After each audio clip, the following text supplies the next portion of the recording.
Model paper 2. ఈ model paper 2లో ఒక్క క్వశ్చన్కి వెళ్ళిపోదాం మనం. పరిపక్వత అంటే ఆప్షన్ 1 అనువంశికమైనది, ఏ అనువంశికమైనది, బి క్రమమైనది, సి అభ్యసనం వల్ల వచ్చే మార్పులు. కింద ఆప్షన్స్ ఏ మాత్రమే ఖచ్చితం, బి మరియు సి ఖచ్చితం, సి మాత్రమే ఖచ్చితం, ఏ మరియు బి.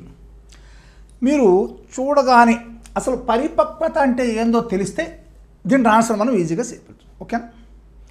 పరిపక్వత అంటే ఏమని చెప్పుకున్నాం మనం?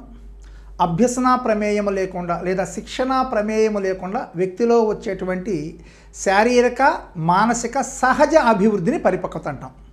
అంటే పరిపక్వతలో వచ్చేటువంటి మార్పుల్లో అభ్యసన ప్రమేయం ఉండదు, శిక్షణ ప్రమేయం ఉండదు అని చెప్పుకున్నాం. ఇక్కడ ఒకసారి చూడండి. అనువంశికమైనది పరిపక్వత అనేది అనువంశికమైనది, పరిపక్వత అనేది ఒక క్రమమైనది, పరిపక్వత అనేది అభ్యసనం వల్ల వచ్చే మార్పు. ఓకేనా? మరి పరిపక్వత అనేది మనకి అనువంశికంగా తల్లిదండ్రుల నుంచే వస్తుంది. అంటే ప్రతి ఒక్కరిలో కూడా ఒక జెనెటిక్ కోడ్ ఉంటుంది. ఆ జెనెటిక్ కోడ్ అంటే ఆ జెనెటిక్ కోడ్ అనేది ఎక్కడి నుంచి వచ్చేస్తుంది? తల్లిదండ్రుల నుంచి వచ్చేస్తుంది. 6వ నెలకి కూర్చోవటం, 9వ నెలకి నిలబడటం, సంవత్సరానికి నడవటం, ఇది ఒక క్రమమైన పద్ధతిలో జెనెటిక్ ద్వారా ఆ కోడింగ్ అలానే వచ్చేస్తుంది అందరికీ కూడా. అంటే ఇది అనువంశికమైనది మరియు ఒక క్రమమైనది. ఏమని చెప్పుకున్నాం? శిక్షణా ప్రమేయము అభ్యసన ప్రమేయం ఉండదు. ఇదిగో ఇక్కడ అభ్యసనం వల్ల వచ్చే మార్పు అన్నాడు కాబట్టి ఇది ఒక్కటే రాంగ్, మిగతా 2 రైట్లు.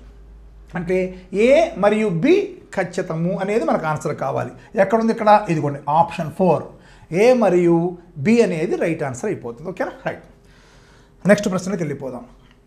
లక్ష్మణ్ అను శిశువు 11 నెలల సమయంలో మాట్లాడటం, జగదీష్ అను శిశువు 15 నెలల వయసులో మాట్లాడటం, శశికాంత్ అను శిశువు 18 నెలల వయసులో మాట్లాడటం అను ప్రవచనమును సమర్థించు వికాస నియమమును ఈ క్రింది వానిలో గుర్తించండి. ఓకే, అర్థమైపోయిందా?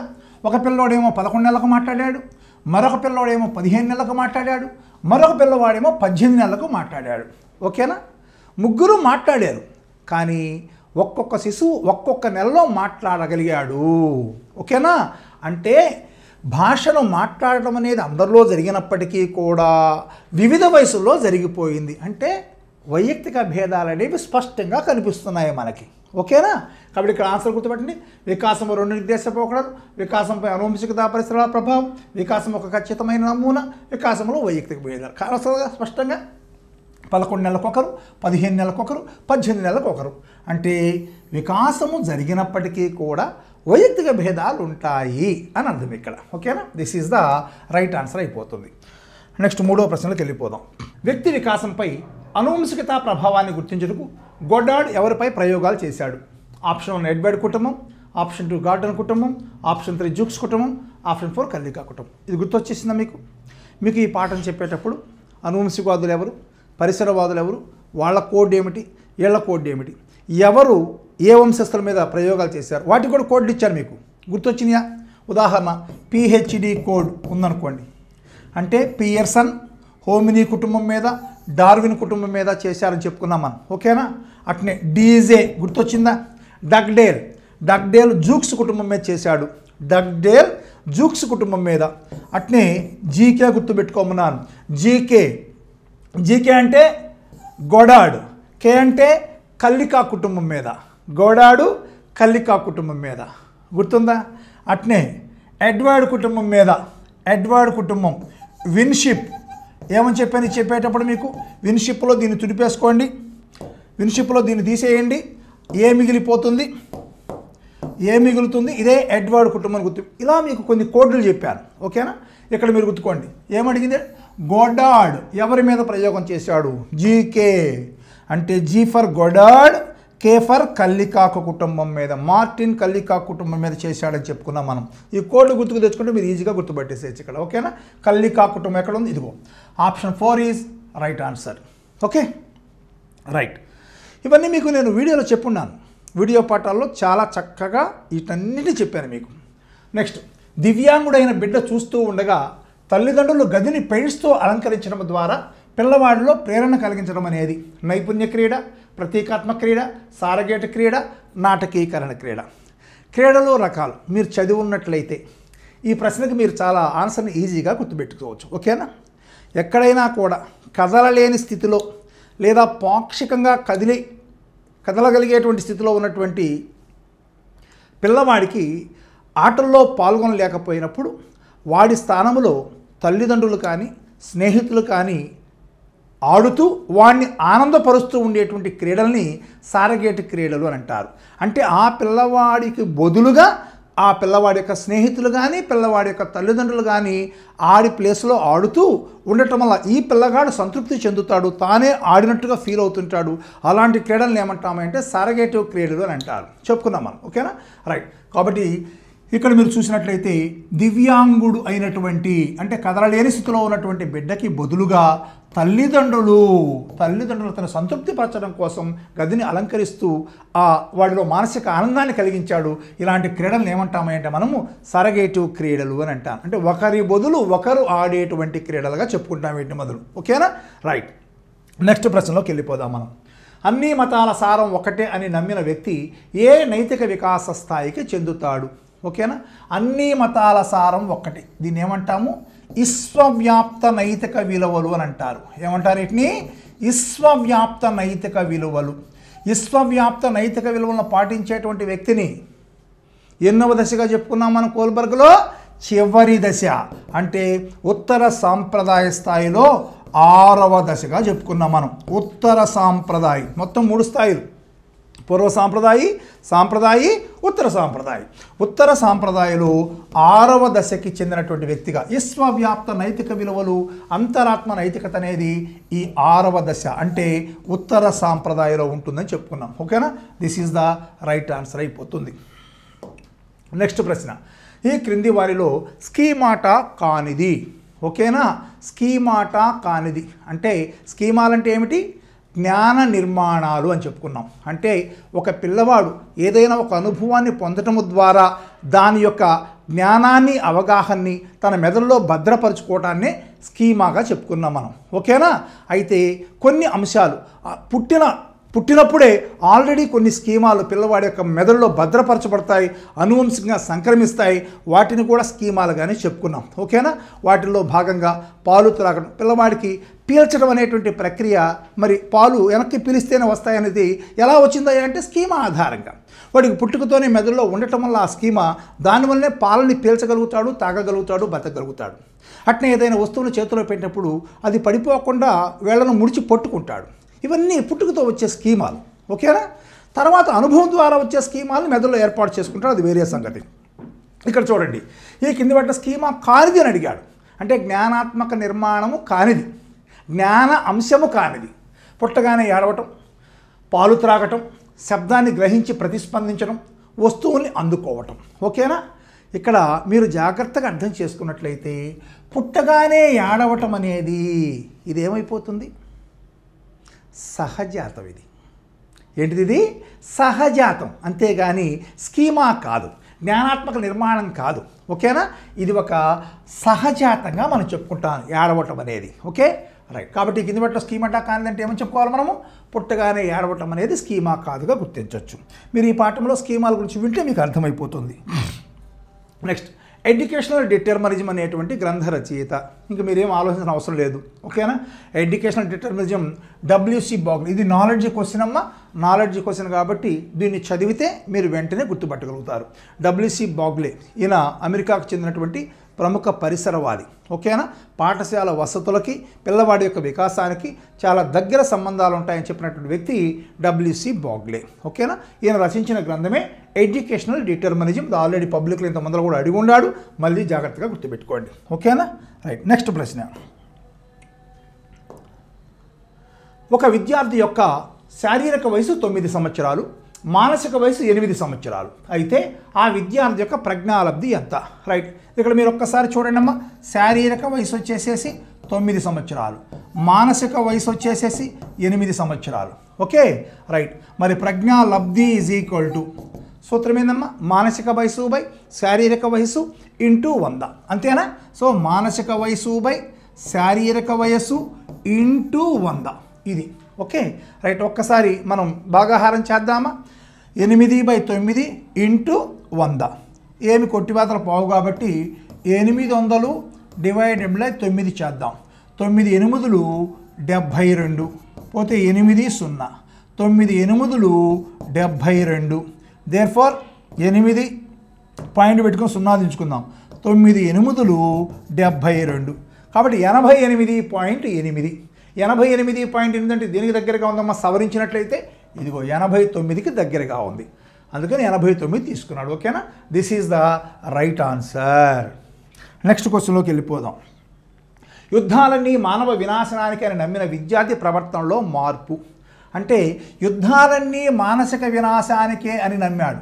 అంటే ఆ పిల్లవాడికి యుద్ధాల పట్ల ఒక నిశ్చిత అభిప్రాయం ఏర్పడిపోయింది. యుద్ధాలన్నీ మానవ వినాశానికి అని చెప్పి అతను నమ్ముతున్నాడు. అంటే దీని పట్ల, యుద్ధాల పట్ల అతనికి ఒక నిశ్చిత అభిప్రాయం ఏర్పడిపోయింది. ఓకేనా? నిశ్చిత అభిప్రాయాన్ని మనం ఏమంటాం సైకాలజీ పరిభాషలో? ఇందాక కూడా చెప్పుకున్న మొదటి పేపర్లో కూడా వైఖరులు అని అంటాం. ఒక విద్యార్థికి లేదా ఒక వ్యక్తికి ఏర్పడినటువంటి నిశ్చిత అభిప్రాయాలు, అది వ్యక్తి పట్ల కావచ్చు, ఒక అంశం పట్ల కావచ్చు, ఒక సంఘటన పట్ల కావచ్చు, ఏదైనా కావచ్చు, ఒక వస్తువు ఏదైనా కావచ్చు. ఓకేనా? అలా ఏర్పడినటువంటి నిశ్చిత అభిప్రాయాలనే వ్యక్తుల వైఖరులు అంటారు. కాబట్టి ఇక్కడ ఆన్సర్ ఏమవుతుంది? ఆన్సరు వైఖరి అనేది రైట్ ఆన్సర్ అయిపోతుంది. Okay, right.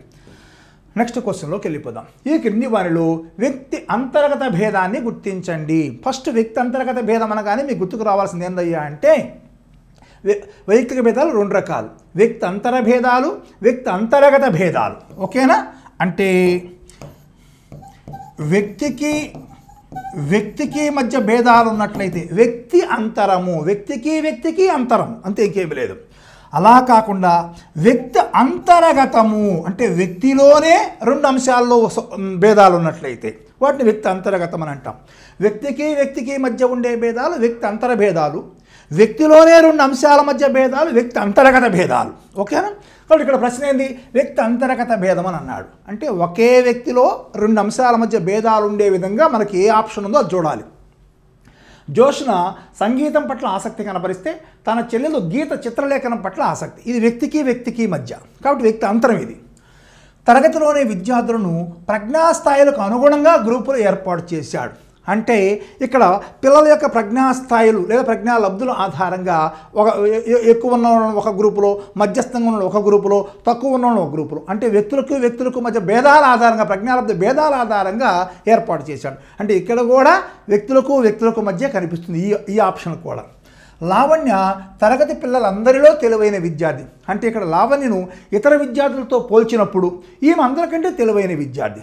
ఓకేనా? అంటే ఇక్కడ కూడా పోలిక జరిగింది. ఆ విద్యార్థులకి ఈ విద్యార్థికి మధ్య పోలిక జరిగింది. కాబట్టి ఇది కూడా వ్యక్తి అంతర్భేదమే అవుతుంది.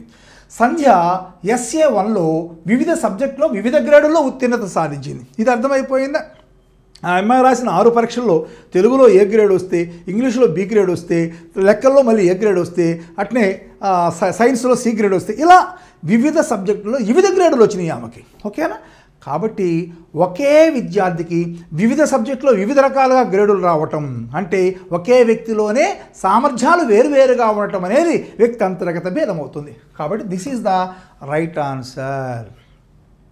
నెక్స్ట్ క్వశ్చన్లోకి వెళ్ళిపోదాం.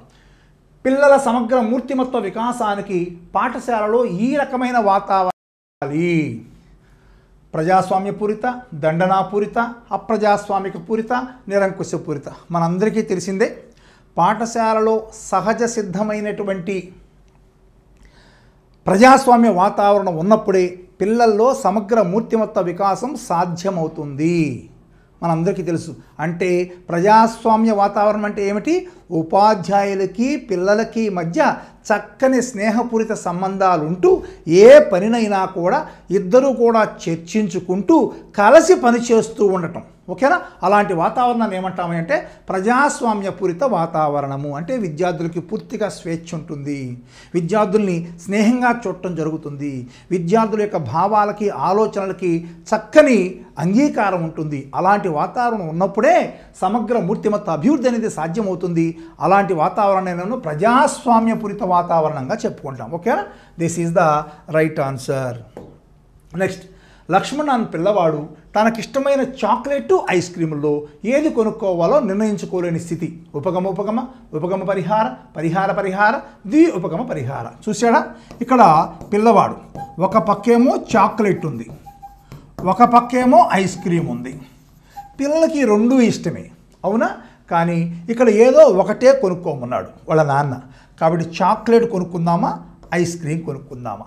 ఇది ఇష్టమైనదే, ఇది ఇష్టమైనది, కానీ ఒకటే సాధ్యమవుతుంది. ఓకేనా? ఇంకేముంది? రెండు ఇష్టమైన వాటిలో ఏదో ఒకటి మాత్రమే ఎంపిక చేసుకోవలిస్తే దాని యొక్క సంఘర్షణ ఏమైపోతుంది? ఉపగమా. ఇది కూడా దిస్ ఈజ్ ద రైట్ ఆన్సర్గా మనం చెప్పుకోవచ్చు. నెక్స్ట్ 13వ ప్రశ్న. ఈ క్రింది వాటిలో మానసిక వైకల్యం ఏమిటి? ఓకేనా? అంటే మెంటల్ డిజబిలిటీ. ఇక్కడ చూడండి, 1 ఆటిజం, 2 డిస్లెక్సియా, 3 సైకోపేథిక్ డీవియేషన్, 4 పైవన్యం. కొంచెం మానసిక ఆరోగ్యం అనేటువంటి పాఠము ప్లస్ మనకి సమ్మిళిత విద్యలో ప్రత్యేక అవసరాల పిల్లలు, ఈ రెండింటిని మిక్స్ చేసి ఇచ్చాడు. చాలా మంచి ప్రశ్న. ఈ కింది వాటిలో మానసిక వైకల్యం, ఓకేనా, ఆటిజం, ఇది పర్టికులర్గా ఖచ్చితంగా చదివి ఉంటేనే తెలుస్తుంది, లేకపోతే తెలియదు. ఓకేనా? రైట్. మరి డిస్లెక్సియా అనేది ఏమిటి? Learning disability. మీకు గుర్తుందా? డిస్గ్రాఫియా, డిస్లెక్సియా, డిస్ఫేసియా, ఓకేనా, డిస్కాలిక్యులియా, డిస్ఫ్రాక్సియా, ఇవన్నీ కూడా లెర్నింగ్ డిజబిలిటీస్, అంటే అభ్యసన వైకల్యాలు. మానసిక వైకల్యం కాదు ఇది, గుర్తొచ్చిందా? అభ్యసన వైకల్యాల రకాలు. ఇక రెండోది సైకోపేథిక్ డీవియేషన్. ఇది మనందరికీ తెలిసిందే. ఇది ఒక మానసిక రుగ్మత. అంటే మానసిక జబ్బు. ఇది మానసిక జబ్బు, సైకోపేథిక్ డీవియేషన్స్ అనేవి. ఓకేనా? మనం చెప్పుకున్న మానసిక రుగ్మతలు ఏమేమి ఉంటాయనే దాని మీద మనం స్వల్ప మానసిక వ్యవస్థలు మరియు స్వల్ప మానసిక అపవ్యవస్థలు, గాఢ మానసిక అపవ్యవస్థలు 2 రకాలుగా చెప్పుకున్నాం మనం. అక్కడ వస్తాయి ఈ సైకోపేథిక్ డీవియేషన్ అనేది. ఓకేనా? రైట్.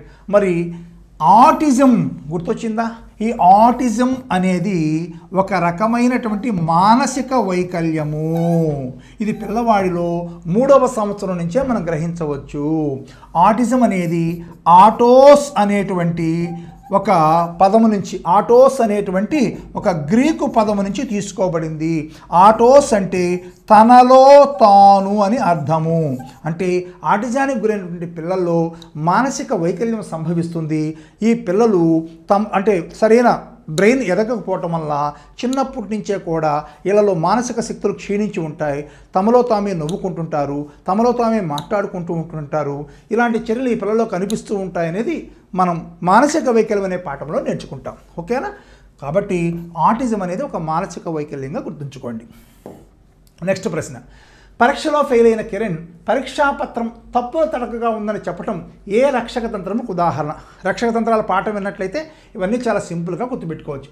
హేతుకీకరణం అంటే అహేతుకమైన కారణాలతో చేసిన పనిని సమర్థించుకోవటం. ప్రక్షేపణం అంటే తమ యొక్క ఆలోచనల్ని, తప్పుల్ని, లోపాలని ఇతరుల మీదకి ఆపాదించడం. తర్వాత విస్థాపనం అంటే స్థాపనం మార్చడం, అంటే అత్త మీద కోపాన్ని దుత్త మీద చూపించడం. ప్రతిచర్య నిర్మితి, దీన్ని ప్రేరకం తారుమారు అంటాం. అంటే మన మనసులో ఉన్న ఆలోచనలకు వ్యతిరేకంగా బయటికి ప్రకటించడానికి. ఇవన్నీ కూడా మీకు రక్షక తంత్రాలు చెప్పాను. ఇక్కడ చూడండి, పరీక్షలో ఫెయిల్ అయినటువంటి కిరణ్ పరీక్షాపత్రం తప్పులు తడగ్గా ఉంది. అంటే తన యొక్క లోపాన్ని ఎవరి మీదకు తోసేసేసాడు? పరీక్షాపత్రం మీదకు దోసిపారేసేసాడు. ఇక్కడ లోపం కిరణ్ది. ఓకేనా? తప్పాడు.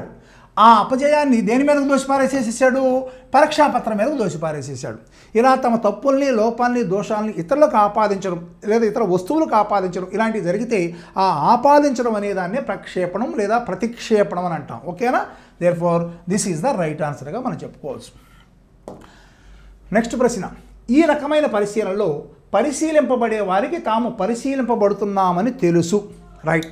మనకు పరిశీలన ఎన్ని రకాలు ఉన్నాయి? 2. సహజ పరిశీలన, నియంత్రిత పరిశీలన. అంతేనా? రైట్. సహజ పరిశీలనలో ఏంది? సహజ పరిసరాలు, సహజ సన్నివేశాలు, సహజ పరిస్థితుల్లో పరిశీలించబడుతుంటారు. పరిశీలించబడుతున్నామన్న విషయం వాళ్ళకి తెలియకూడదు. అలా తెలిస్తే వాళ్ళ యొక్క ప్రవర్తన దాచిపెట్టే అవకాశం ఉంటుంది. అది మనకు తెలిసిందే. అయితే కొన్ని పరిస్థితుల్లో మనం సహజ పరిస్థితుల్లో పరిశీలించలేం కొన్ని రకాల ప్రవర్తనని. అరుదైనటువంటి ప్రవర్తనని కాలయాపన లేకుండా తెలుసుకోవడానికి ఏం చేస్తామని అంటే ఆ పరిస్థితుల్ని, సన్నివేశాన్ని మనం కల్పిస్తాం, మనమే నియంత్రిస్తాం. ఆ నియంత్రించిన పరిస్థితుల్లో వాళ్ళ ప్రవర్తనని పరిశీలిస్తుంటాం. అంటే ఇప్పుడు ఉదాహరణ ప్రయోగాలు చేస్తున్నామమ్మా, ఏదైనా ఒక ప్రవర్తన తెలుసుకుంటే ప్రయోగం చేస్తున్నామన్న విషయం వాళ్ళకి తెలిసే ఉంటుంది మనం ఏం చేస్తున్నామనేది. ఓకేనా? కాబట్టి నియంత్రిత పరిశీలనలో ఆ పరిశీలింపబడుతున్నామన్న విషయం ఆ జీవికి తెలిసే ఉంటుంది. ఇదే ఇక్కడ ప్రశ్న.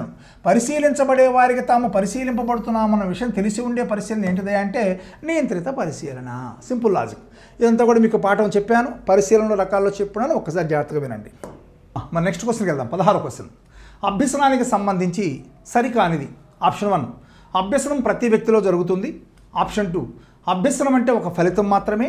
ఆప్షన్ 3 శారీరకంగా వచ్చే మార్పులు అభ్యసనం కాదు. ఆప్షన్ 4 అభ్యసనం జీవిత పర్యంతం జరుగుతుంది. ఇక్కడ ప్రశ్న ఏంది? సంబంధించి సరికానిది అని అడిగాడు. గుర్తుపెట్టుకోవాలి. ఏమడిగాడు? సరికానిది. అభ్యసనం ప్రతి వ్యక్తిలో జరుగుతుంది. ఏమ్మా చెప్పాం మనం. సృష్టిలో ప్రతి వ్యక్తి కూడా నేర్చుకుంటూనే ఉంటాడు. అవునా? ప్రతి వ్యక్తిలో అభ్యసనం జరిగిద్ది. ఇది రైటే. నెక్స్ట్, అభ్యసనం అంటే ఒక ఫలితం మాత్రమే. అభ్యసన లక్షణాలు గుర్తుకు తెచ్చుకోండి ఒక్కసారి నా వీడియోలో. అభ్యసనం ఒక ప్రక్రియే కానీ ఫలితం కాదు. అభ్యసనం ఒక ప్రక్రియ అంటే ఏంది? కొనసాగుతూ ఉండేది. ఏమో అభ్యసనం ఎక్కడైనా అవుతుందా? అభ్యసనం అనేది ఒక ప్రక్రియ అంటే కొనసాగుతూనే ఉంటుంది ఎప్పటికీ కూడా. ఫలితం అంటే ఆగిపోతుంది అంతటితో. అంటే అభ్యసనం ఎప్పుడూ ప్రక్రియే కానీ ఫలితం కాదు అని మనం నేర్చుకున్నాం. కానీ ఇక్కడ ఏమిచ్చాడు? అభ్యసనం అంటే ఒక ఫలితం మాత్రమే అన్నాడు. ఓకేనా? ఇది సరికానిది. అవునా? This is the right answer. మిగతా చూడండి. శారీరకంగా వచ్చే మార్పులు అభ్యసనం కాదు. అవును కదా? అభ్యసనం జీవిత పర్యంతము జరుగుతుంది. అవును కదా? కాబట్టి ఆన్సర్ ఈజ్ అభ్యసనం అంటే ఒక ఫలితం మాత్రమే. గుర్తుపెట్టుకోండి. అభ్యసన ప్రక్రియే కానీ ఫలితం కాదు. నెక్స్ట్ ప్రశ్నలోకి వెళ్ళిపోదాం. అభ్యసనానికి రాచబాట. ఎన్నిసార్లు అడిగాడు ఈ ప్రశ్న? ఆప్షన్ 1 స్మృతి, ఆప్షన్ 2 ప్రజ్ఞ, ఆప్షన్ 3 ప్రేరణ, ఆప్షన్ 4 అవధానము. అభ్యసనానికి రాచబాట ప్రేరణ. ఎన్నిసార్లు చదువుంటాం మనం? ప్రేరణ. ఎందుకు? బాగా ప్రేరణ పొందినటువంటి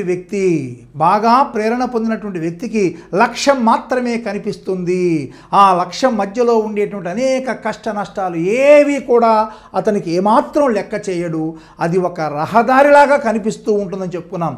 ఆ లక్ష్యానికి వెళ్ళేటువంటి దారి ఒక రహదారిలాగా ఉంటుంది. ఎప్పుడు?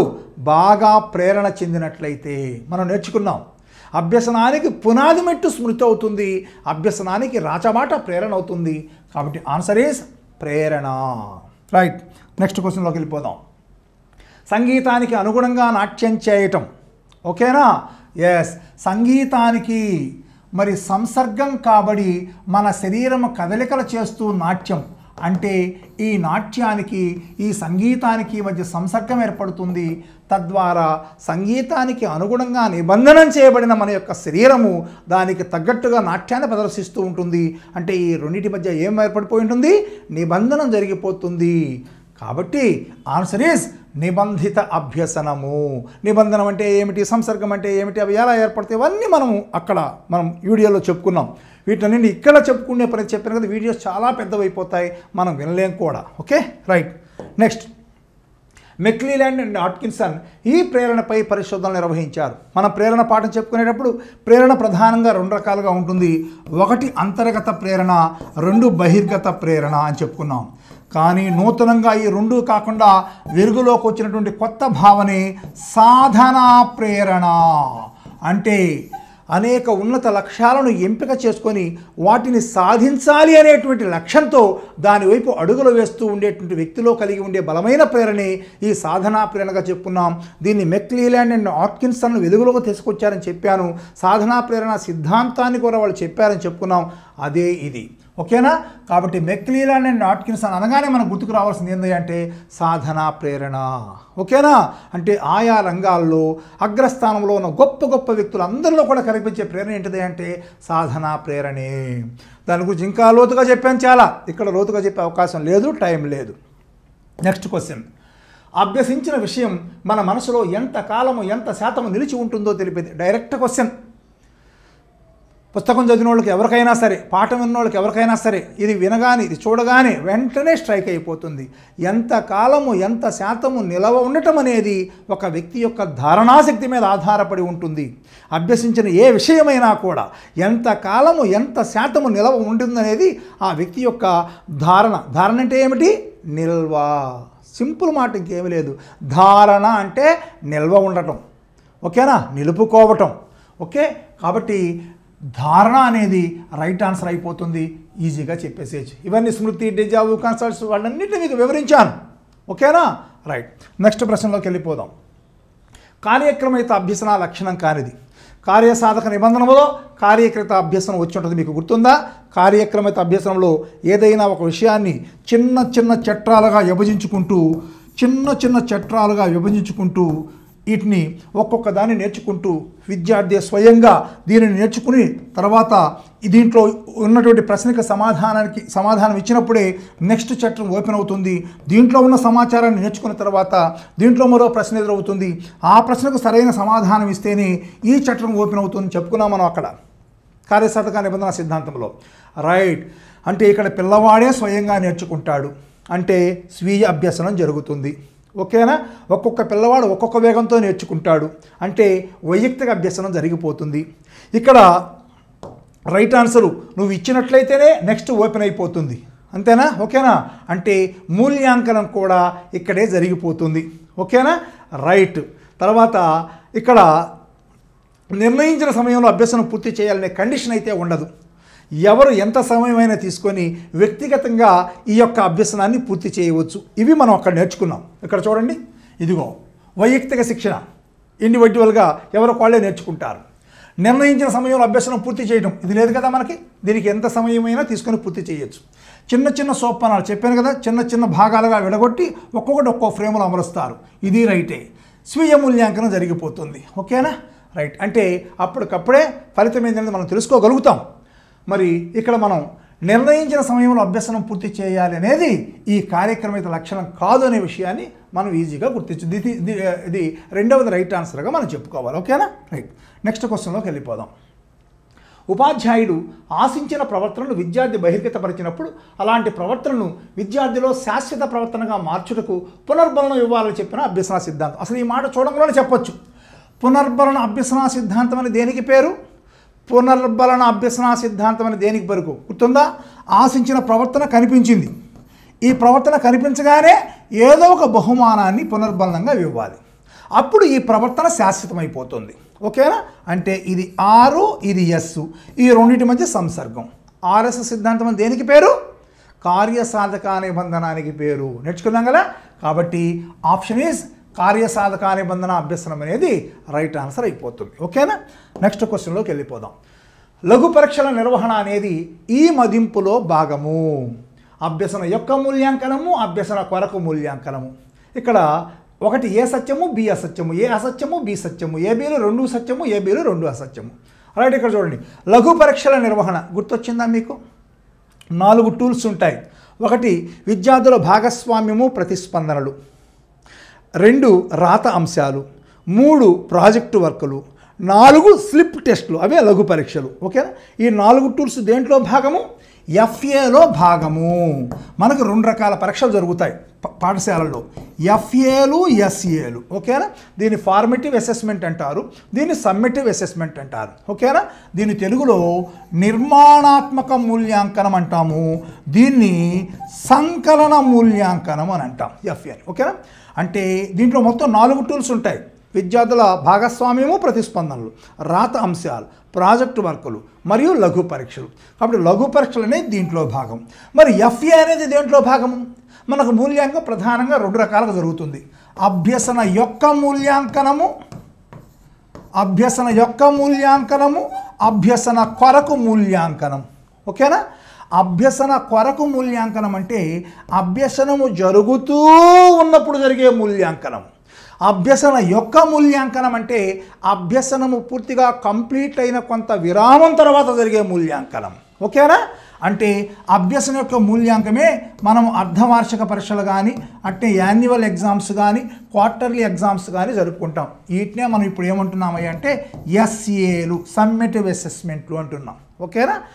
అభ్యసన కొరకు మూల్యాంకనం అంటే ఎఫ్ఏలు అని అంటున్నాం. అంటే అభ్యసన జరుగుతూ ఉన్నప్పుడు అభ్యసన కొరకు జరిగే మూల్యాంకనంగా దీన్ని చెప్పుకుంటున్నాం. ఓకేనా? రైట్. ఇప్పుడు చెప్పండి, లఘు పరీక్షల నిర్వహణ అంటే ఎఫ్ఏలో భాగమే. ఎఫ్ఏలు అనేవి దేంట్లో భాగము? అభ్యసన కొరకు మూల్యాంకనములో భాగము. కాబట్టి ఇక్కడ ఆన్సర్ ఈజ్ ఏ అసత్యము, బి సత్యము అనేది రైట్ ఆన్సర్ అయిపోతుంది. ఓకేనా? రైట్. నెక్స్ట్ అగ్రాఫియా అనగా రైట్ గుర్తొచ్చినాయా మీకు? Dysphasia, aphasia, dysgraphia, agraphia, dyslexia, alexia. Dys ఉంటేనేమో కొంతమేరకు అశక్తత, అది చేయటంలో. ఆ ఉంటేనేమో పూర్తి అశక్తత. అంటే డిస్గ్రాఫియా, అగ్రాఫియా. గ్రాఫ్స్ అంటే రాయటం, గుర్తుపెట్టుకోండి. గ్రాఫ్స్ అంటే రాయటము, గీయటం. డిస్గ్రాఫియా అంటే రాయటంలో అశక్తత, అగ్రాఫియా రాయటంలో పూర్తి అశక్తత. ఓకేనా? ఇక్కడ అడిగింది ఏంటి? అగ్రాఫియా. అగ్రాఫియా అంటే ఇక్కడ చూడండి, తప్పులుగా రాయటం, చదవడంలో అశక్తత, గణిత సమస్యలు, రాయటంలో పూర్తి అశక్తత చెప్పాను. డిస్కి ఆకి చెప్పాను. ఇక్కడ డిస్ మీద డిస్లెక్సియా ఉంది, డిస్ఫేసియా ఉంది, డిస్గ్రాఫియా ఉంది కూడా. అఫేసియా, అగ్రాఫియా, అలెక్సియా ఉంది. డిస్ అంటేనేమో కొంతమేరకు అశక్తత, కొంతమేరకు.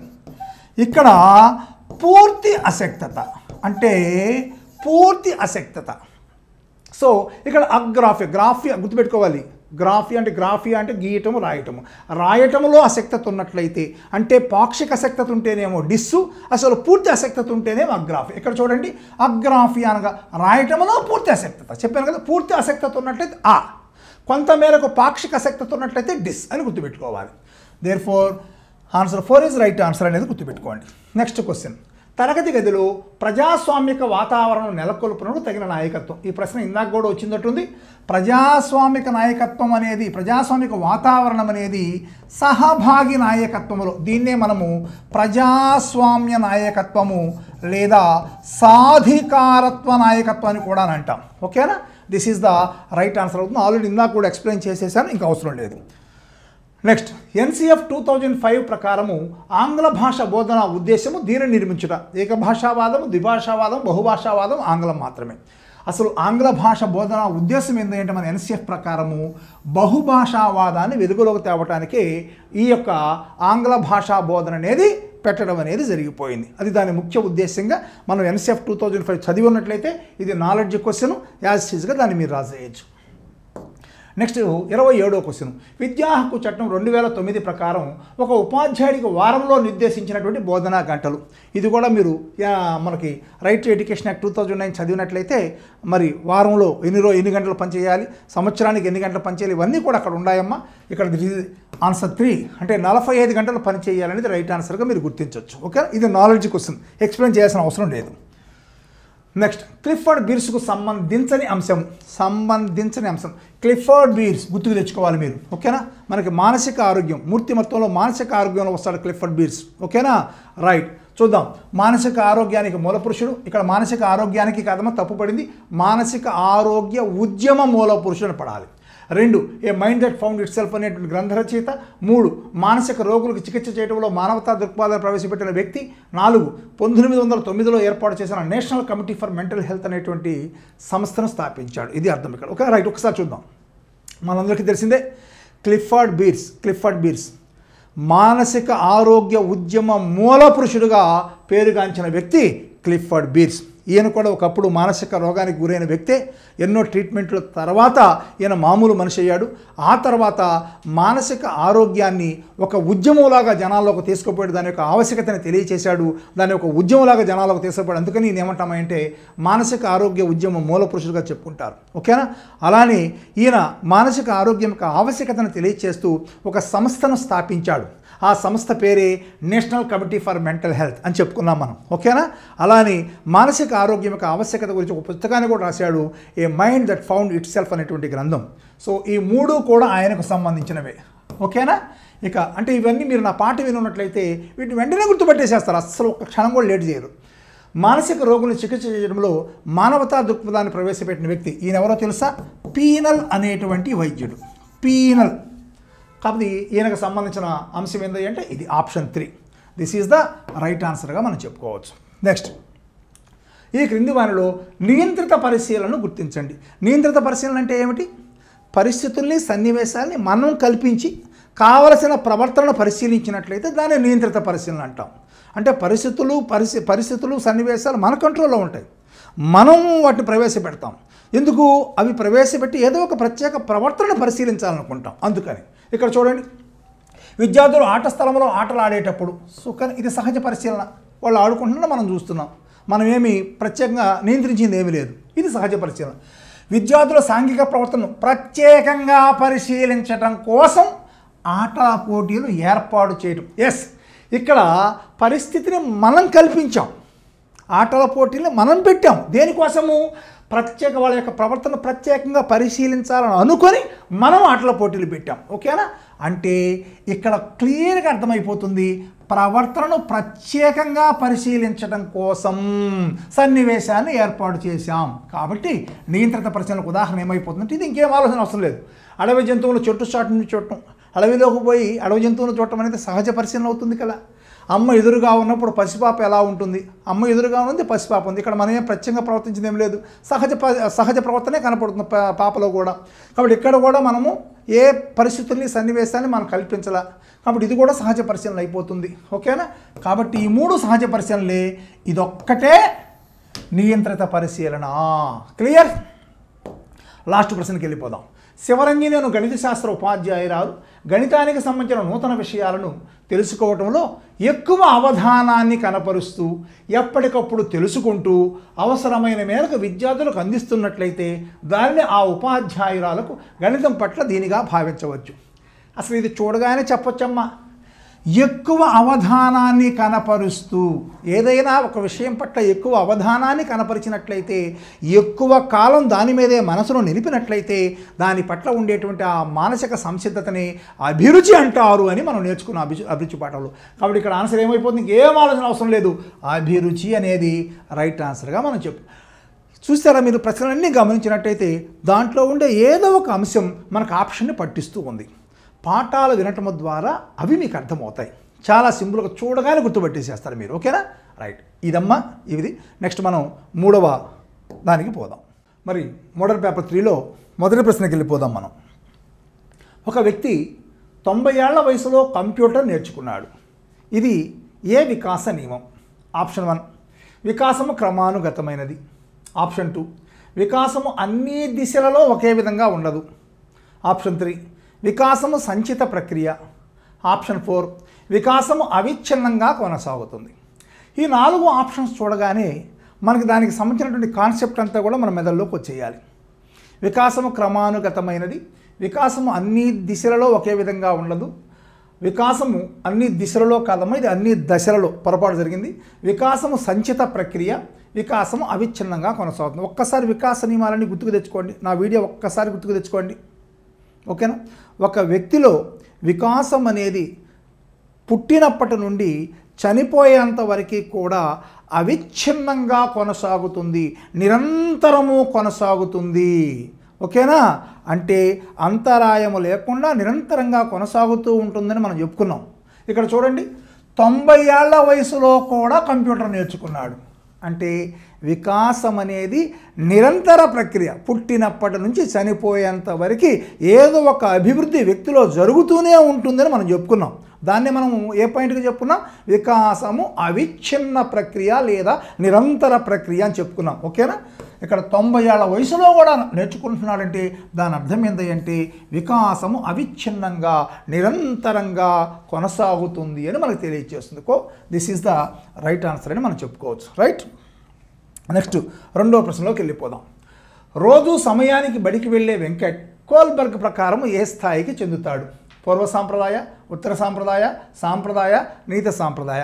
సో మనకు ఉంది ఈ 3 స్థాయిలే కోల్బర్గ్ సిద్ధాంతంలో, మనందరికీ తెలిసింది. ఇక్కడ చూడండి, రోజు సమయానికి బడికి వెళుతున్నాడు అంటే దీని అర్థమైంది బడి నియమాల ప్రకారం నడుచుకుంటున్నాడు.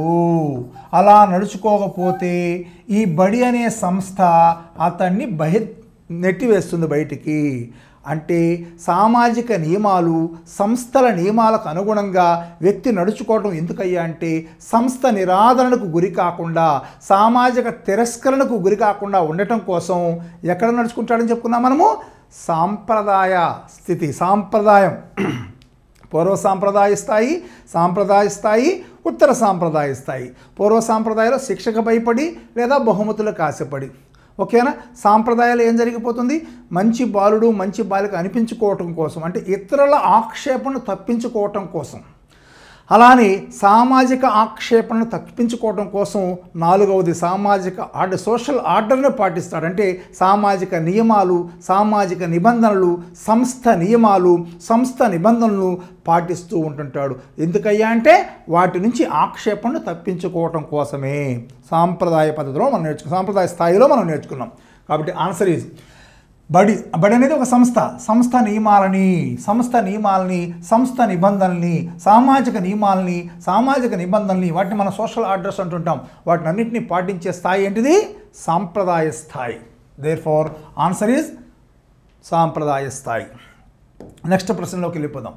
పిల్లలు స్వీయ కృత్యాల ద్వారా తమ ప్రాపంచిక జ్ఞానాన్ని నిర్మించుకుంటారు అనే ప్రవచనం ఎవరికి వర్తిస్తుంది? ఇది చూడగానే ఇది 2014లో మనకి టెట్ అడుగుండాడమ్మా. పిల్లలు స్వీయ కృత్యాల ద్వారా అంటే స్వయంగా కృత్యాలలో పాల్గొనటము ద్వారా, ఆ పనులను పూర్తి చేయటము ద్వారా ప్రాపంచిక జ్ఞానాన్ని తామే రూపొందించుకుంటారు. పిల్లలు స్వయంగా తమ జ్ఞానాన్ని తామే నిర్మించుకుంటారని చెప్పిన వ్యక్తి ఎవరయ్యా అంటే పియాజే. ఇతరుల సహకారంతో జ్ఞానాన్ని నిర్మించుకుంటారని చెప్పిన వ్యక్తి ఎవరై అంటే వైగాట్స్కీ. వీళ్ళిద్దరూ కూడా సమకాలికులు, ఇద్దరు కూడా నిర్మాణాత్మకవాదానికి చెందినవారు. కానీ వీళ్ళిద్దరూ విభేదించింది ఎక్కడ అంటే ఈ విషయంలోనే. పిల్లలు స్వయంగా తమ జ్ఞానాన్ని తామే నిర్మించుకుంటారని చెప్పి పియాజే భావిస్తే, లేదు ఇతరుల సహకారం, వాళ్ళు ఎంకేవల్ అంటారు, ఇతరుల సహకారంతో తమ జ్ఞానాన్ని నిర్మించుకుంటారని చెప్పిన వ్యక్తి వైగాట్స్కీ. ఇక్కడ చూడండి, స్వీయ కృత్యాల ద్వారా ప్రాపంచ జ్ఞానాన్ని వాళ్ళే నిర్మించుకుంటారని చెప్పిన వ్యక్తి ఎవరు? పియాజే. That is the right answer. Next క్వశ్చన్లోకి వెళ్ళిపోదాం. మరగుజ్జులకు సరిపోయే సరైన ప్రవచనాన్ని ఈ క్రింది వానిలో గుర్తించండి. వ్యక్తి ప్రవర్తన అతని వికాసం మీద ఆధారపడి ఉంటుంది. వికాసములో చిన్న భాగమే పెరుగుదల. పెరుగుదల లేకపోయినా వికాసం జరుగుతుంది, వికాసం లేకపోయినా పెరుగుదల జరగదు. సరే, ఇక్కడ చూడంగానే మనకు అర్థమవుతుందమ్మా. మరగుజ్జులు అంటే ఎవరమ్మా? పెరుగుదల ఆగిపోయిన వాళ్ళు. ఓకేనా. మరి పెరుగుదల ఆగిపోతుంది, కానీ వాళ్ళల్లో మిగతా అంశాలు చూసుకోండి. మానసిక అంశాలు కానీ, సాంఘిక అంశాలు కానీ, నైతిక అంశాలు కానీ, ఉద్వేగ అంశాలు కానీ, ఇవి అభివృద్ధి చెందవా? అంటే మరగుజ్జుల్లో తెలివితేటలు పెరగటం కానీ, సామర్థ్యాలు పెరగటం కానీ ఉండదా? అట్నే సాంఘికీకరణ, సమాజంలో ఇతరులతో కలిసిపోయే విధానం కానీ, వాళ్ళతో సర్దుబాటు చేసుకునేటువంటి తత్వం కానీ, ఇలాంటివి వాళ్ళలో అభివృద్ధి చెందవా? అట్నే ఉద్వేగాల ప్రకటనలో అభివృద్ధి చెందదా? అవన్నీ కూడా అభివృద్ధి చెందుతాయి. అంటే వాళ్ళలో పెరుగుదల లేకపోయినా కూడా గుణాత్మకమైనటువంటి మార్పులు లేదా అభివృద్ధి అనేది జరుగుతూ ఉంటుంది. అంటే మరగుజ్జులో పెరుగుదల లేకపోయినా కూడా వికాసం జరుగుతుందనే విషయం మనందరికీ తెలిసింది.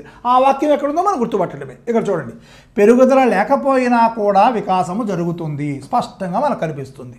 ఓకేనా. Right, this is the right answer. Next question. Behaviour and introduction to comparative psychology అనే గ్రంథాన్ని రాసిన వ్యక్తిని ఈ క్రింది వాళ్ళలో గుర్తించండి. రైట్, ఇది నాలెడ్జ్ ప్రశ్న. ఇది మనం గ్రంథాలు, వాళ్ళ రచయితలు, నేను ఒక వీడియో చేశాను, దాన్ని మీరు విన్నట్లయితే మీరు ఆటోమేటిక్గా ఏ గ్రంథాన్ని, నేనేం బట్టి పట్టినట్టు చెప్పలేదు, వాటిని ఎలా గుర్తుపెట్టుకోవాలో కూడా చెప్పేసేసాను. చాలా ఈజీగా ఇది మీకు దొరికిపోతుంది. ఓకేనా. And introduction to comparative psychology JB Watson, ఇది కూడా ఈయన రచించాడు. మరి అది చాలా సింపుల్గా చదివి గుర్తుపెట్టుకునేటువంటి ప్రశ్న. నెక్స్ట్ ప్రశ్నలోకి వెళ్ళిపోదాం. వ్యక్తి సమాజం ఆమోదించే విలువలతో కూడిన ఉన్నత వ్యక్తిత్వాన్ని సంతరించుకోవటం అనేది ఆ వ్యక్తి యొక్క ఏ వికాసాన్ని తెలియచేస్తుంది? ఉద్వేగ వికాసమా, నైతిక వికాసమా, శారీరక వికాసమా? అసలు ఇంకేమైనా ఆలోచించాలి? ఈ ప్రశ్న చూడగానే విలువలు అంటే దేంతో సంబంధం అమ్మా? నైతికతతో సంబంధమే కదా. వాల్యూస్ అనేది దేంతో ముడిపడి ఉంటుంది? నైతికతతో ముడిపడిపోయింది. కాబట్టి నీకు ఆన్సర్ ఏముంటుంది? నైతిక వికాసం అనేటువంటి ఆన్సర్ని చాలా సింపుల్గా ట్రేస్ అవుట్ చేసేయచ్చు. ఓకేనా. రైట్, నెక్స్ట్ ప్రశ్న. జెండర్ స్టీరియోటైప్ నందు ఇమిడి ఉన్న అభ్యసనం ఏమిటి? రైట్, చాలా మంచి ప్రశ్న, పబ్లిక్లో అడిగిన ప్రశ్న ఇది ఆల్రెడీ కూడా. Gender stereotype. జెండర్ అంటే లింగం, స్టీరియోటైప్ అంటే ఒక మూసగా అనుకరించడం. ఓకేనా. రైట్, మీరు గమనించండి. పిల్లలు పుట్టిన తర్వాత మగపిల్లలేమో తండ్రిని అనుకరిస్తూ తండ్రి ప్రవర్తనని బహిర్గతపరుస్తూ ఉంటారు. ఆడపిల్లలేమో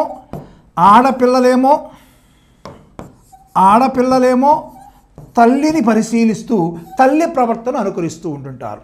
అంటే మగపిల్లలు తండ్రి ప్రవర్తనని మూసగా అనుకరిస్తే, ఆడపిల్లలు తల్లి ప్రవర్తనని మూసగా స్టీరియోటైప్ అంటే మూస, తల్లి ప్రవర్తనని మూసగా అనుకరిస్తుంటారు.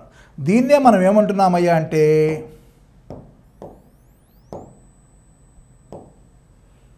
జెండర్ స్టీరియోటైప్ అంటారు. ఓకేనా, అర్థమైనా? జెండర్ అంటే లింగం, అంటే మగలింగము మగ ప్రవర్తన, ఆడలింగము ఆడ ప్రవర్తనని మూసగా అనుకరిస్తూ ఉంటారు పరిశీలించి.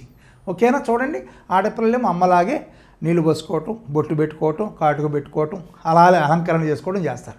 మగపిల్లలు తండ్రి ఎలాంటి పనులు చేస్తున్నట్టు అలాంటి పనులు చేస్తూ ఉంటారు. దీన్నే జెండర్ స్టీరియోటైప్ అంటే పరిశీలిస్తూ జరిగిన అభ్యసనం. ఇది పరిశీలిస్తూ జరిగిన అభ్యసనం కాబట్టి ఏ అభ్యసనం అయిపోతుంది? పరిశీలన అభ్యసనము. ఎక్కడ చూడండి, ఎక్కడ ఉంది అది? This is the right answer. Next క్వశ్చన్లోకి వెళ్దాం. ఫ్యాషన్ డిజైనర్లలో ఈ రకమైన ప్రజ్ఞ ఎక్కువ. ఇది కూడా మనం నేర్చుకున్నాం. ఫ్యాషన్ డిజైనర్స్లో వివిధ రకాల నమూనాలు ఆకృతులు గీసి రకరకాలుగా ఫ్యాషన్ డిజైన్ చేస్తూ ఉంటుంటారు. అంటే వాళ్ళకి ఏం తెలియాలి? స్పేషియల్ ఎబిలిటీ ఉండాలి. అంటే 2 డైమెన్షన్ 3 డైమెన్షన్ పటాలకు సంబంధించినటువంటి ఆ ఆకార భావనలు వాళ్ళలో బాగా ఉండాలి. దాన్ని స్పేషియల్ ఎబిలిటీ, దాన్ని ప్రాదేశిక ప్రజ్ఞ అని కూడా అంటాం. ప్రాదేశిక ప్రజ్ఞ ఎక్కడుందో చూడండి, ఇదిగోండి. ప్రాదేశిక ప్రజ్ఞ అంటే 2 డైమెన్షన్ 3 డైమెన్షన్ పటాలకు సంబంధించినటువంటి ప్రాదేశిక భావనలని ప్రాదేశిక ప్రజ్ఞ అంటాం. ఈ ఫ్యాషన్ డిజైనర్స్కి ఆ డిజైన్ ఆకృతులకు సంబంధించిన నమూనాలకు సంబంధించినటువంటి ఆ ప్రాదేశిక భావన ఉన్నప్పుడే చక్కని డిజైన్స్ వాళ్ళు చేయగలుగుతారు. కాబట్టి this is the right answer, ప్రాదేశిక ప్రజ్ఞ. Okay, right. Next question. Anjali యొక్క ప్రజ్ఞాలబ్ధి 115. ఆమె ఈ వర్గానికి చెందుతుంది. ఈ టేబుల్ మీరు చక్కగా నేర్చుకొని ఉండాలి, మనందరికీ గుర్తుండాలి. 90 to 109 ఉంటే ఇలా సగటు ప్రజ్ఞ 100కు 10 అటు 10 ఇటు అని చెప్పాం మేము. ఓకేనా? అలానే 110 to 119 ఉన్నత ప్రజ్ఞ, అట్నే 120 to 139 అత్యున్నత ప్రజ్ఞ, 140 పైన ప్రతిభావంతులు అని చెప్పుకున్నాం. ఓకేనా? కాబట్టి ఇక్కడ మీరు ఈ టేబుల్ మీకు ఆల్రెడీ నేను చెప్పించాను. 8 వర్గాలు ఉంటాయి మొత్తం కూడా. ఆ 8 వర్గాలు నేర్చుకున్నట్లయితే ఇక్కడ ప్రశ్న 115 అంటే దీని మధ్యలో ఉంది. కాబట్టి ఉన్నత ప్రజ్ఞావంతురాలు అనేది మనకు స్పష్టంగా అర్థమైపోతుంది. Right, this is the right answer. Next ప్రశ్న.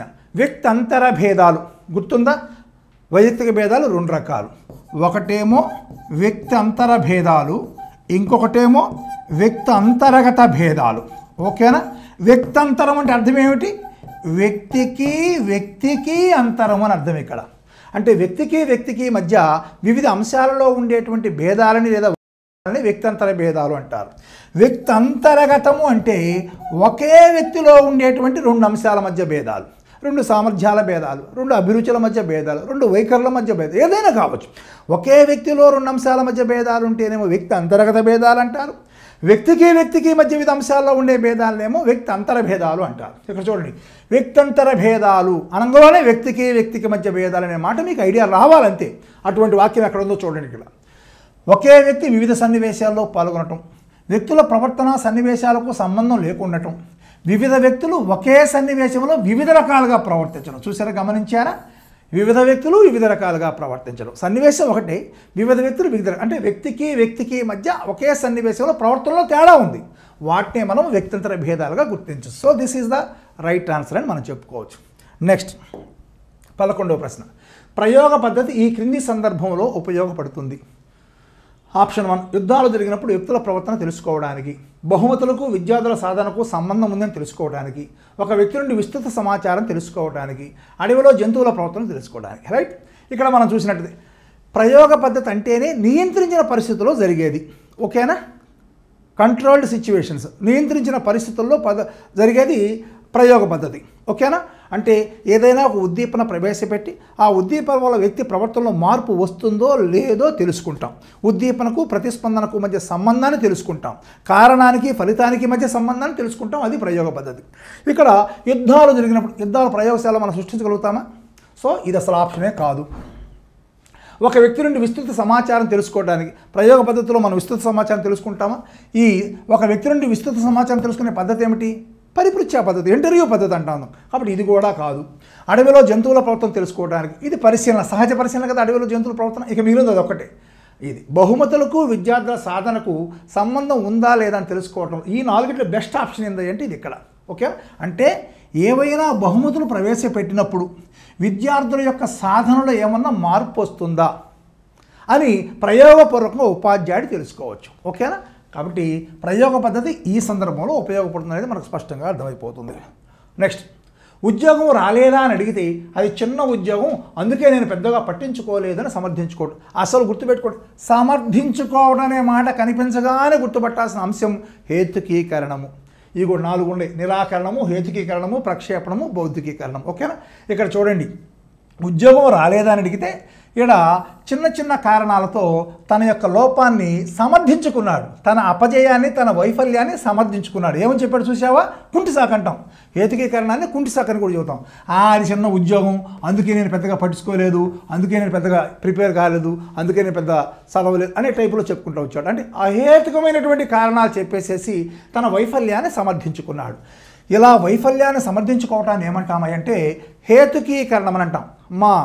మనకు రక్షక తంత్రాల పాఠాలు వీటన్నిటిని చెప్పాను చాలా నీట్గా. అక్కడ విన్నట్లయితే ఏది ఏంది అనేది మీరు చాలా సులభంగా గుర్తుపెట్టేసేయచ్చు.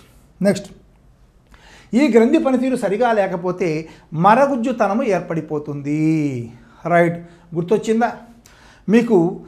మూర్తిమత్వం అనేటువంటి పాఠంలో వ్యక్తి యొక్క మూర్తిమత్వ వికాసం మీద గ్రంథుల యొక్క పనితీరు గురించి మనం చెప్పుకున్నాం. ఆ గ్రంథుల్లో కల్లా మనకి అతి ప్రధాన గ్రంథిగా పీయూష గ్రంథి చెప్పుకున్నాం. ఓకేనా? పీయూష గ్రంథి. ఈ పీయూష గ్రంథి విడుదల చేసే హార్మోన్ను ప్రధానంగా గ్రోత్ హార్మోన్ అని చెప్పుకున్నాం. గ్రోత్ హార్మోన్ ఎక్కువైతేనేమో జైగాంటిజం ఏర్పడుతుంది, గ్రోత్ హార్మోన్ లోపిస్తేనేమో డ్వార్ఫిజం ఏర్పడుతుందని చెప్పుకున్నాం మన పాఠంలో. ఓకేనా? జైగాంటిజం అంటే ఏందో తెలుసా? అతి దీర్ఘకాయత్వం, అంటే మనిషి చాలా ఎత్తు ఎదిగిపోవటం. డ్వార్ఫిజం అంటేనేమో మరగుజ్జుతనం. ఓకేనా? ఈ పీయూష గ్రంథి విడుదల చేసే గ్రోత్ హార్మోన్ ఎక్కువైతేనేమో జైగాంటిజము, తక్కువైతేనేమో లోపిస్తేనేమో డ్వార్ఫిజం. ఇక్కడ ఏమడిగాడు? మరగుజ్జుతనం అంటే డ్వార్ఫిజం అడిగాడు. డ్వార్ఫిజానికి కారణం పీయూష గ్రంథి. ఓకేనా? పీయూష గ్రంథి. ఆన్సర్ ఎక్కడ ఉంది? ఇదిగోండి. దిస్ ఈజ్ ద రైట్ ఆన్సర్గా చెప్పుకోవచ్చు. నెక్స్ట్ క్వశ్చన్కి వెళ్ళిపోదాం. 14వ క్వశ్చన్, 3వ వయోస్థాయి వికాస కృత్యం. ఆప్షన్ 1, నడవడం నేర్చుకోవటం, మాట్లాడడం నేర్చుకోవటం, తన శరీర సౌష్ఠవాన్ని అంగీకరిస్తూ తన శరీరాన్ని ప్రతిభావంతంగా వినియోగించుకోవటం, చదవటం, రాయటం, గణితం చేయటం కోసమైన మూల సూత్రాలు నేర్చుకోవటం, సంఘర్షణలు, ఒత్తిళ్లు, కుంటనాలకు గురి కావటం. ఓకేనా? రైట్ అమ్మ. ఈ వికాస కృత్యాలు అనగానే మీకు గుర్తుకు రావాల్సినటువంటి వ్యక్తి ఎవరయ్యా అంటే హావిగ్ హారెస్ట్ గుర్తుకు రావాలి. ఈయన వికాస కృత్యాలకు సంబంధించి 6 వయోస్థాయిలు చెప్పాడు. ఒక్కొక్క వయోస్థాయిలో కొన్ని వికాస కృత్యాలను పూర్తి చేసినట్లయితేనే నెక్స్ట్ వయోస్థాయిలో విజయవంతంగా శిశువు ఏదైనా అభివృద్ధి చెందగలుగుతాడని చెప్పాడు. ఏ వయస్సులో ఏ స్థాయిలో ఏ కృత్యాలు పూర్తి చేయాలి ఈయన ఒక లిస్టుగా ఇచ్చాడమ్మా. దాన్ని మీరు బాగా చదవాల్సిందే, చదివి నేర్చుకోవాల్సిందే. 1-4 సార్లు అది స్మృతిలో పెట్టుకొని ఆన్సర్ మనం గుర్తుపెట్టుకోవాల్సిందే. ఇక్కడ ఈయన చెప్పినటువంటి వికాస వయోస్థాయిలు మీకు గుర్తుండాయో లేదో నేను ఆల్రెడీ ఇదివరకు చెప్పాను మీకు. అంటే బాల్యారంభ దశ, 2 మధ్య బాల్య దశ, 3 కౌమార దశ, 4 వయోజన ప్రారంభ దశ, 5 మధ్య వయోజన దశ, 6 వృద్ధాప్య దశ లేదా పరిపక్వ దశ అని అంటాం. ఓకేనా? ఇక్కడ బాల్యారంభ దశ వచ్చేసరికి 0 నుంచి 5 సంవత్సరాలు, మధ్య బాల్యం వచ్చేసేసి 6 నుంచి 12 సంవత్సరాలు, కౌమార దశ వచ్చేసేసి 13 నుంచి 18 సంవత్సరాలు, వయోజన దశ వచ్చేసేసి 19 నుంచి 29, మధ్య వయసు వచ్చేసి 30 నుంచి 60, తర్వాత 60 పైన. అంటే ఇక్కడ ఈ 6 దశల్లో కూడా కొన్ని వికాస కృత్యాలు పూర్తి చేయవలసి ఉంటుంది అనేది హావిగ్ హారెస్ట్ చెప్పాడు. కాబట్టి వాటన్నిటిని మీరు చదువుకోండి. ఏ దశలో ఏమేమి పూర్తి చేయాలో తెలుసుకుంటే ఇలాంటి ప్రశ్న వచ్చినప్పుడు మార్కు కోల్పోకుండా మీరు పెట్టే అవకాశం ఉండదు. ఇది చెప్పడానికి ప్రత్యేకంగా ఏం ఉండదు. దీన్ని మీరు 1-4 సార్లు చదువుకోండి. ఓకేనా? రైట్. నెక్స్ట్ ప్రశ్న, అభిరుచికి వీటితో సంబంధం ఉంటుంది. అభిరుచులు పాఠం విన్నట్లయితే అభిరుచులు ఎప్పుడూ కూడా అవధానం మీద ఆధారపడి ఉంటాయి. అభిరుచి ఎప్పుడూ కూడా పిల్లవాడికి ఉండేటువంటి కోరికల మీద ఆధారపడి ఉంటుంది. అలానే అభిరుచులు ఎప్పుడూ కూడా ఉత్సుకత మీద ఆధారపడి ఉంటాయి. ఈ 3తో ముడిపడి ఉంటాయి అభిరుచులు అనే విషయం మనం పాఠంలో నేర్చుకొని ఉన్నాం. ఓకేనా? రైట్. కాబట్టి అభిరుచికి వీటన్నిటితో సంబంధం ఉంది కాబట్టి పైవన్నీ అనేది సమాధానం అవుతుంది. నెక్స్ట్, కార్యక్రమిత అభ్యసనం అనేది ఈ సిద్ధాంతం ఆధారంగా రూపొందించబడింది. ఇంకేం ఆలోచన అవసరం లేదు. కార్యశాలక నిబంధనం ఆధారంగానే కార్యక్రమిత అభ్యసనం మరి రూపొందించబడింది అనేది మనం నిబంధన సిద్ధాంతంలో నేర్చుకున్నాం. ఓకేనా? కార్యశాలక నిబంధన ఏమని చెబుతుంది? ఏదైనా సరైన ప్రతిస్పందన ఉన్నట్లయితే, దానికి వెంటనే ఏదైనా ఉద్దీపనని పునర్బలంగా అందించినట్లయితే ఈ రెండింటి మధ్య నిబంధన ఏర్పడిపోయి ఆ ప్రవర్తన శాశ్వతంగా ఉండిపోతుందని చెప్పిన సిద్ధాంతమే ఆర్య సిద్ధాంతం. దీనే కార్యశాలక నిబంధనం. ఇక్కడ కూడా అంతే. కార్యక్రమిత అభ్యసనంలో కూడా పిల్లవాడు ముందల స్వీయ అభ్యసనం చేస్తాడు, అంటే సరైన ప్రతిస్పందనలు ఇస్తాడు. వాడు ఎప్పుడైతే సరైన ప్రతిస్పందన ఇస్తాడో వెంటనే ఒక ఫ్రేమ్ రూపంలో వాడికి ఉద్దీపన అందించబడుతుంది. ఈ రెండింటి మధ్య సంధానం జరిగిపోతుంది. తద్వారా పిల్లవాడిలో అభ్యసనం జరిగిపోతుంది. ఇది సో కార్యక్రమిత అభ్యసనం అనేది కార్యసాధక నిబంధన ఫలితంగానే కార్యసాధక నిబంధన సిద్ధాంతం ఆధారంగానే రూపొందించబడిందనే విషయాన్ని మీరు గుర్తుంచుకోవాలి. ఓకేనా? రైట్. నెక్స్ట్ ప్రశ్నకి వెళ్ళిపోదాం. స్కాఫోల్డింగ్ అనగా ఈ మాట ఎన్నిసార్లు వినుంటాము? 1 ఇతరులని అనుసరిస్తూ నేర్చుకోవటం, 2 అభ్యసన సామర్థ్యం, 3 ఇతరులు అందించే సహాయం, 4 అధిక జ్ఞానం కలిగిన ఇతరులు. ఓకేనా? స్కాఫోల్డింగ్ అంటే ఏమని చెప్పుకున్నాం మనం? అంటే ఏదైనా ఒక పిల్లవాడు తనకై తాను స్వయంగా కొంతవరకు నేర్చుకోగలడు, ఏ కృత్యాన్నైనా కూడా. అయితే ఆ కృత్యములో అధిక సామర్థ్యం ఉన్నటువంటి లేదా అధిక జ్ఞానం ఉన్నటువంటి లేదా అధిక నైపుణ్యం ఉన్నటువంటి మరొక వ్యక్తి సహకారంతో ఇంకా ఎక్కువగా నేర్చుకోగలడు. ఓకేనా? అంటే స్వయంగా నేర్చుకునేదానికి ఇతరుల సహకారంతో నేర్చుకునేదానికి మధ్య ఉండేటువంటి అంతరాన్ని జెడ్పీడి అంటారు. ఓకేనా? ఈ జెడ్పీడి విస్తృతపరచడంలో అధిక జ్ఞానం ఉన్న వ్యక్తులు ఎవరైతే మనకు సహాయం చేస్తున్నారో వాళ్ళని ఎంకేఓలు అంటారు.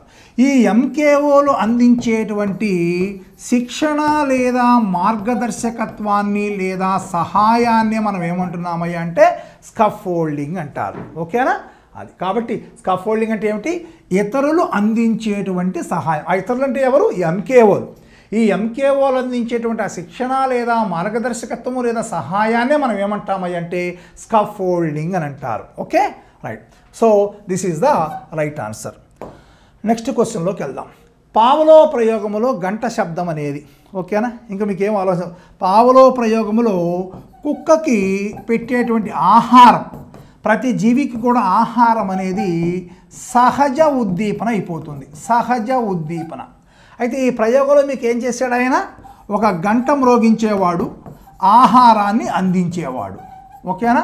ఈ ఆహారాన్ని చూడగానే కుక్క నోట్లో లాలాజలం ఊరేది. ఓకే? అంటే ఆహారం అనేది సహజ ఉద్దీపన అయితే గంట అనేది ఏమైపోతుంది?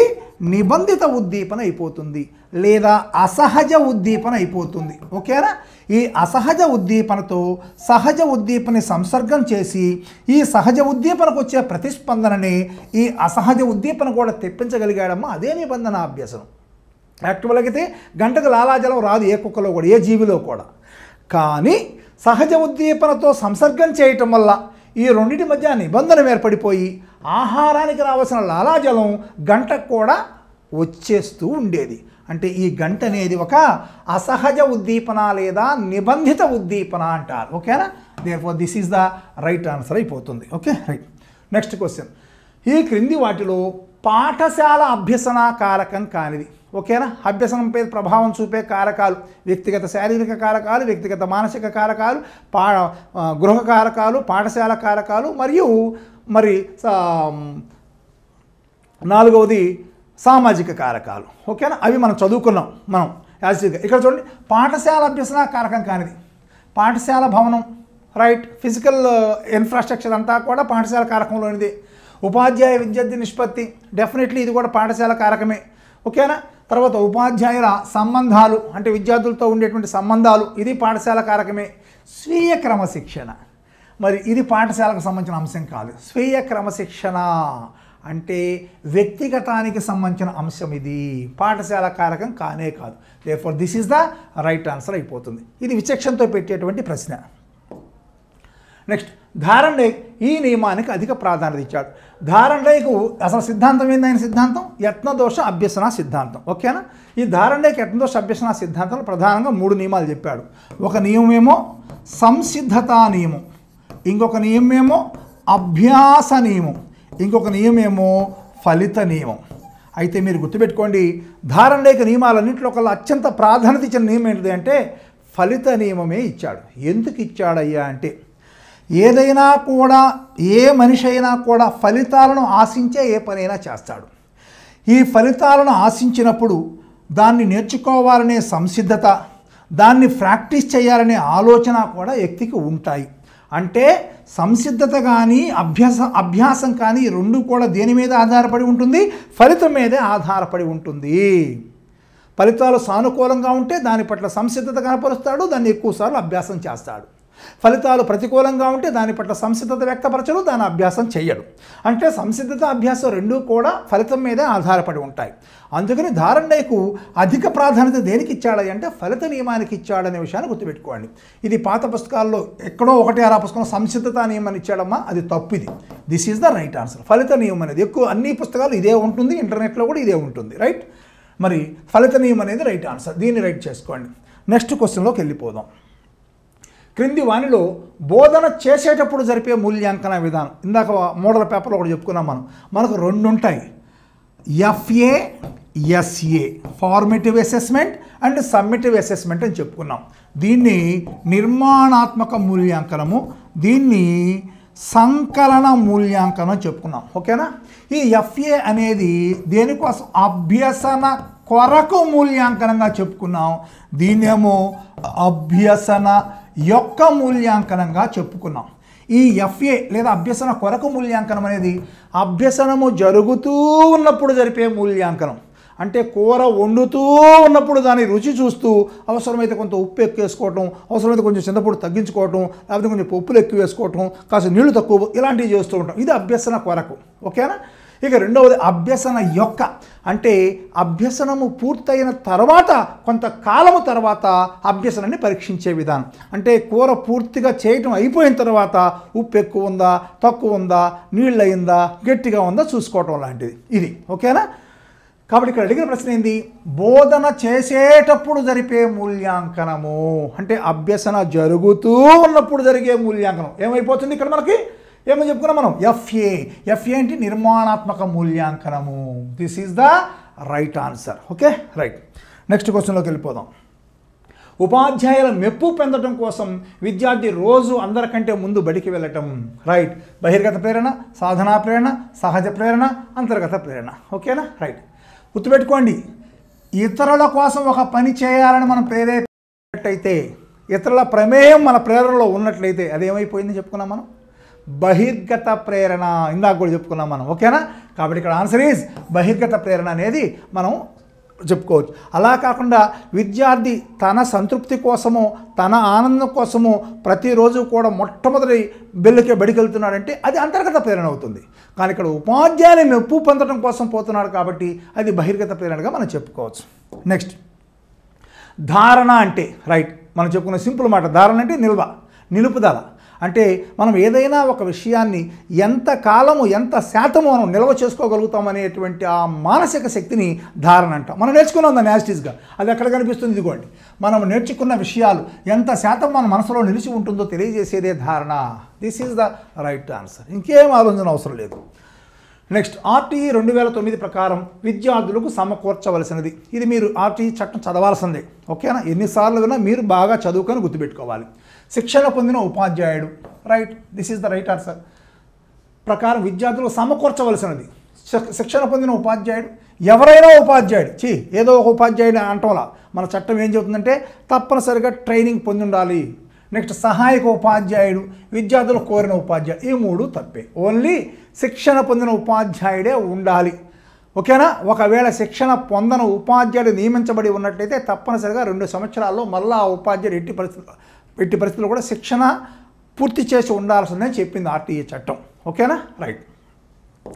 నెక్స్ట్ ఎన్సీఎఫ్ 2005 నాణ్యతా ప్రమాణాంశాల్లో క్రింది వారిలో అధిక ప్రాముఖ్యత ఇచ్చింది. భౌతిక వనరులు, అర్హతలు, ఔత్సాహిత కలిగిన ఉపాధ్యాయులు, విద్యార్థి జ్ఞానార్జనకు తోడ్పడు అభ్యసన అనుభవాల రూపకల్పన, విద్యార్థి అభ్యసన అనుభవాల రూపకల్పన మరియు పాఠ్య ప్రణాళిక సంస్కరణ. గుర్తుపెట్టుకోండి, అసలు ఎన్సీఎఫ్ అంటేనే నేషనల్ కరికులం ఫ్రేమ్వర్క్. ఇంకా ఆలోచించాల్సిన అవసరమే లేదు. నూతన పాఠ్య ప్రణాళిక సంస్కరణలలో భాగంగానే ఎన్సీఎఫ్ని ఏర్పాటు చేస్తారు. కాబట్టి వీటిలో ఇక ఏం ఆలోచన అవసరం లేదు. పాఠ్య ప్రణాళిక సంస్కరణ అనే మాట కనిపిస్తుంది, క్లూ కనిపించేస్తుంది. కాబట్టి దిస్ ఈజ్ ద రైట్ ఆన్సర్గా మనం చెప్పేసుకోవచ్చు. నెక్స్ట్, విద్యార్థులలో నాయకత్వ లక్షణాలు పెంపొందించడం దీని వలన సాధ్యపడదు. ఓకేనా? నమూనా పార్లమెంట్, స్వీయ పరిపాలనా దినం, రాజకీయ సభలకు హాజరు కావడం, స్వాతంత్ర ఘట్టాలను వివరించే సినిమాలను చూపించడం. ఓకేనా? రైట్. ఇది మనం విచక్షణతో పెట్టేటువంటి ఆన్సర్. నాయకత్వ లక్షణాలు పెంపొందించాలి అని అంటే ఓకేనా? ఇది ఒక ప్రాజెక్ట్ వర్క్ లాంటిది. నమూనా పార్లమెంట్ నిర్వహణ, అట్నే స్వీయ పరిపాలనా దినం నిర్వహణ. ఓకేనా? స్వాతంత్ర ఘట్టాల గురించి సినిమాలను చూపించడం అనేది అంటే అక్కడ దాంట్లో ఎంతోమంది వివిధ నాయకులు ఉంటుంటారు. వలన ఏ నాయకుడు ఎలా ప్రవర్తించాడు అనేది మనం ఆ ఘట్టాల్లో చూడొచ్చు. ఓకేనా? అంటే ఇక్కడ అనుకరణ ద్వారా లేదా పరిశీలన ద్వారా కూడా నాయకత్వ లక్షణాలు నేర్చుకోగలుగుతాడు. మరి రాజకీయ సభలకు హాజరవ్వటం వలన వాడికి ఎలాంటి ఉపయోగం, నాయకత్వ లక్షణాలు పెంపొందించే ఉపయోగం ఉండదు. అప్పుడు దిస్ ఈజ్ ద రైట్ ఆన్సర్గా మనం చెప్పుకోవచ్చు. నెక్స్ట్, మంత్రణానికి సంబంధించి సరైన ప్రవచనం కానిది. మంత్రణం అంటే కౌన్సిలింగ్ మనం. ఓకేనా? రైట్. మంత్రణం మార్గదర్శకత్వంలో ఒక భాగం. మంత్రణం ప్రతి ఒక్కరికి అవసరం. సమస్య ఉన్న వారికి మంత్రణం అవసరం. మంత్రణం చికిత్సకు ప్రాధాన్యత ఇస్తుంది. మీరు మంత్రణం గురించి కొన్ని చదివి ఉన్నట్లయితే మీకు ఈ పాటికి అర్థమైపోయి ఉండాలి. మంత్రణం అనేది, మార్గదర్శకత్వం అనేది విస్తృతమైనది. మంత్రణం అనేది మార్గదర్శకత్వంలో ఒక భాగం మాత్రమే అనే విషయం మనం అక్కడ నేర్చుకున్నాం. ఓకేనా? మంత్రణం ఎవరికి అవసరము? ఎవరైతే సమస్యల్లో ఇరుక్కొని పోయి ఆ సమస్యకు దారి కనరాక సతమతమవుతూ ఉంటుంటారో వారికి మాత్రమే మంత్రణం అవసరం. ప్రతి ఒక్కరికి మంత్రణం అవసరం లేదు. అవును కదా? మనందరం కౌన్సిలర్స్ కాల్స్కి వెళ్తున్నామా?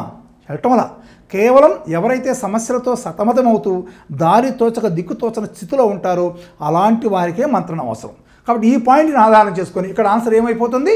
ఇక్కడ చూడండి, సరైన ప్రవచనం కానిది అని అన్నాడు. మంత్రణం ప్రతి ఒక్కరికి అవసరము. ఇదే కదా?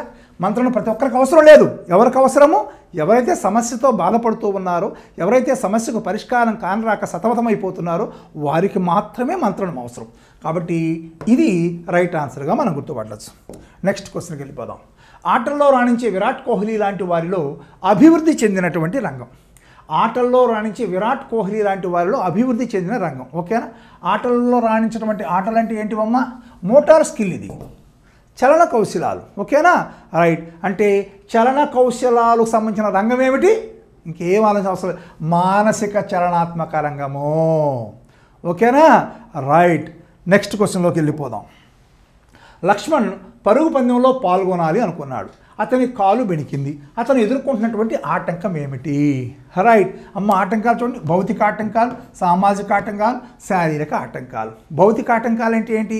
భౌతిక పరిసరాల్లో ఉండేటువంటి కొండలు, నదులు, గుట్టలు, లోయలు ఇలాంటివన్నీ భౌతిక ఆటంకాలు అవుతాయి. సామాజిక ఆటంకాలంటే సమాజం పెంపొందించి పెట్టినటువంటి ఆచారాలు, సాంప్రదాయాలు, కట్టుబాట్లు, నీతి నియమాలు ఇలాంటివన్నీ సామాజిక ఆటంకాలు అవుతాయి. ఇక మూడవది శారీరక ఆటంకాలు. అంటే ఫిజికల్ ఫిట్నెస్ లేకపోవడం, అంగవైకల్యం ఉండటము, ఏదో ఒక అవయవ లోపం ఉండటము, లేకపోతే అలసట రావటము, జబ్బు చేయటం ఇలాంటివన్నీ కూడా శారీరక ఆటంకాలు. ఇక్కడ ఏమడిగాడు? కాలు బెణికింది కాబట్టి అతను ఎదుర్కొనే ఆటంకం ఏమిటి?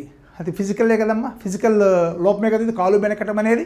కాబట్టి అది శారీరక ఆటంకం అయిపోతుంది. దట్ ఈస్ ద రైట్ ఆన్సర్గా చెప్పుకోవచ్చు. నెక్స్ట్, ఒక పాఠశాలలో త్రైమాసిక పరీక్షల యొక్క నిర్వహణ అనేది అభ్యసన కొరకు, అభ్యసన యొక్క నిర్మాణాత్మక మూల్యాంకనం, అభ్యసన కొరకు నిర్వహించిన సంగ్రహణాత్మక మూల్యాంకనం, అభ్యసనం యొక్క సంగ్రహణాత్మక మూల్యాంకనం. ఓకేనమ్మా? గుర్తుపెట్టుకోండి. ఇందాక చెప్పాను నేను ఆల్రెడీ సెకండ్ మోడల్ పేపర్లో క్వార్టర్లీ కానీ, హాఫ్ ఇయర్లీ కానీ, యాన్యువల్లీ కానీ ఇది అభ్యసనము పూర్తయిన తరువాత కొంతకాలము తర్వాత జరిపే మూల్యాంకనాలు. అభ్యసనం తర్వాత మూల్యాంకనాన్ని మనం ఏమని చెప్పుకున్నాము? అభ్యసనము యొక్క మూల్యాంకనము అని చెప్పుకున్నాం. అభ్యసనం పూర్తయిన తర్వాత జరిగే మూల్యాంకనం అంతా కూడా అభ్యసన యొక్క మూల్యాంకనం. అభ్యసన యొక్క మూల్యాంకనమే మనము ఎస్ఏగా చెప్పుకున్నాం. అభ్యసన కొరకు మూల్యాంకనం అయితేనేమో ఎఫ్ఏ, అభ్యసన యొక్క మూల్యాంకనం అయితేనేమో ఎస్ఏ. ఎస్ఏ అంటే ఏమిటి? Summative assessment. అంటే సంగ్రహణాత్మక మూల్యాంకనము లేదా సంకలన మూల్యాంకనం అని చెప్పుకుంటాం దీన్ని. కాబట్టి ఇక్కడ చూడండి, అభ్యసన యొక్క సంకలన మూల్యాంకనం లేదా సంగ్రహణాత్మక మూల్యాంకనం. చూడండి ఎక్కడ ఉంది అది? ఇదిగోండి, అభ్యసనము యొక్క సంగ్రహణాత్మక మూల్యాంకనములో భాగము. క్లియర్? రైట్. ఇదమ్మా